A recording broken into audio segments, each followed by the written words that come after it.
Good day and welcome. I will be answering JAMB 2020 Mathematics Past Question 27.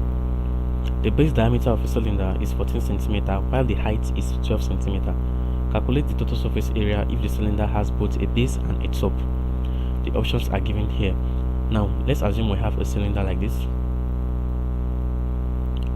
and it is given that the height of this cylinder is 12 cm and that the base diameter, this is the base now, the base diameter here is 14 cm. It simply means that if the diameter D is 14 cm, the radius will be equals to 14 all over 2, which is equals to 7 cm.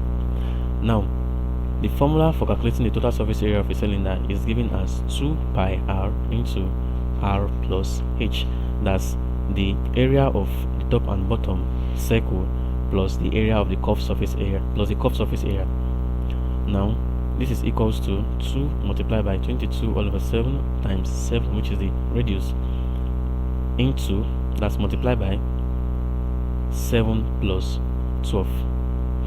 Now 7 will cancel 7, 2 times 22 will give us 44, multiplied by 7 plus 9 plus 12 will give us 19. Now 44 multiplied by 19 is equal to 836 centimeters square. So the total surface area of this cylinder is 836 centimeters square, which is option A. Thank you, and ensure to subscribe to the channel for more videos and past questions.